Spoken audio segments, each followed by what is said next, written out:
জয় হিন্দ বন্ধুরা। তো অনেক দিন পর নতুন একটা ভিডিও নিয়ে চলে আসলাম। তোমরা অনেকেই আমাকে মেসেজ করছো যে ডোমিসাইল সার্টিফিকেট কিভাবে বানাবো। ডোমিসাইল সার্টিফিকেট আমার আগের বছর বানানো আছে, তাহলে কি এই বছর আর বানানো লাগবে? তো সেই সমস্ত কিছু নেই আজকের এই ভিডিওটা। তো ভিডিওটা খুবই গুরুত্বপূর্ণ, তাই কেউ স্কিপ করো না, কারণ ডোমিসাইল সার্টিফিকেট তোমাদের মাস্ট লাগবেই ডকুমেন্ট ভেরিফিকেশানে, সেটা এসএসসি জিডি বা আর্মি বা সেন্ট্রালের যে কোনো এক্সামই হোক না কেন। তো চলো ভিডিওটা শুরু করি। তো প্রথমে বলি কি কি ডকুমেন্ট লাগবে। তোমার মাধ্যমিকের অ্যাডমিট কার্ড বা জন্ম সার্টিফিকেট, তোমার আইডেন্টি প্রুফ মানে আধার কার্ড বা ভোটার কার্ড, তোমার ফটো, আর পঞ্চায়েত প্রধানের বাসিন্দা সার্টিফিকেট, সেটা তোমরা পঞ্চায়েতে একদিনেই পেয়ে যাবে।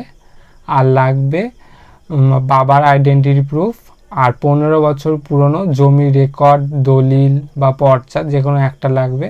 অবশ্যই 15 বছর হতে হবে, মানে 15 বছরের বেশি পুরনো হতে হবে। সে তোমার দাদুর হোক বা বাবার হোক, যে কোনো একজনের দিলেই হবে। তো এই সমস্ত ডকুমেন্ট নিয়ে তোমরা যাবে সাইবার ক্যাফেতে, মানে অনলাইনের দোকানে। এছাড়া তুমি ফোনেও করতে পারো, গুগলে সার্চ করবে ই ডিস্ট্রিক্ট পোর্টাল বলে, দিয়ে ওখানে ডোমিসাইল সার্টিফিকেটের অপশান আছে, সেখান থেকে তোমরা ফর্ম ফিল আপ করতে পারবে। আমি বলবো যে তোমরা অনলাইনের দোকান থেকে করে নেবে, কারণ তারা অভিজ্ঞ, তারা করে আসে এরকম ফর্ম ফিল আপ, তো তারা আরও ভালো জানেন। আর ডকুমেন্ট স্ক্যান করার বিষয় থাকে, তো সেইগুলো ফোনের থেকে ভালো, মানে কম্পিউটারের দোকানে ভালো পারে, তো সেখান থেকে তোমরা করে নেবে।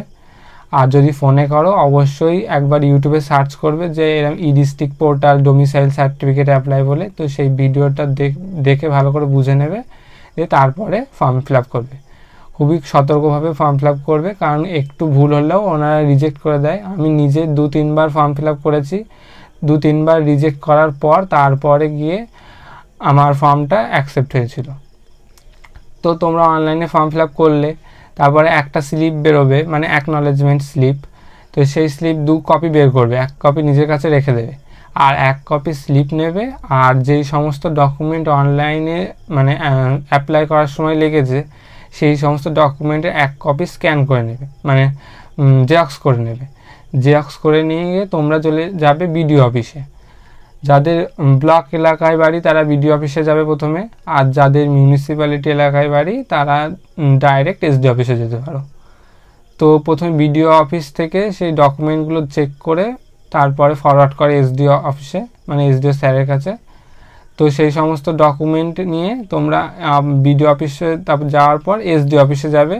তো এসডিও অফিসে গিয়ে জিজ্ঞেস করবে যে কোথায় এরকম ডোমিসাইল সার্টিফিকেটের জন্য অ্যাপ্লাই করেছি, তো কোন স্যারের কাছে যাবো, তো ওনারা বলে দেবেন যে এইখানে যাও।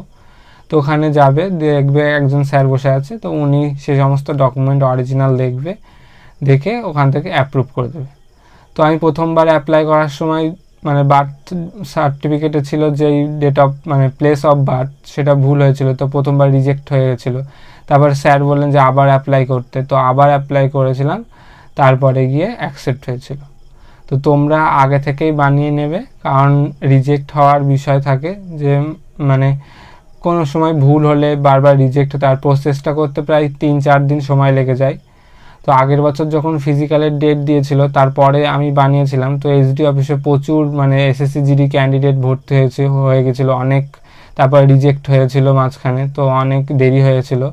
তো সেই জন্য এই বছর আমি আগে থেকেই বানিয়ে নিয়েছি, তোমরাও বানিয়ে নেবে। আর যারা আমাকে মেসেজ করছো যে দাদা আগের বছর ডোমিসাইল সার্টিফিকেট আছে, এই বছরও সেই সার্টিফিকেটে হয়ে যাবে নাকি, তো তাদের বলবো যে ডোমিসাইল সার্টিফিকেট 2-3 বছর পুরনোও চলে, কিন্তু সেটা সেন্টারের উপর নির্ভর করে, যেই সেন্টার ডকুমেন্ট ভেরিফিকেশান করবে তারা কী ডকুমেন্ট নেবে। তো যেহেতু এখন অনেক টাইম আছে, তো আমি বলবো যে তোমরা অবশ্যই বানিয়ে নাও নতুন করে।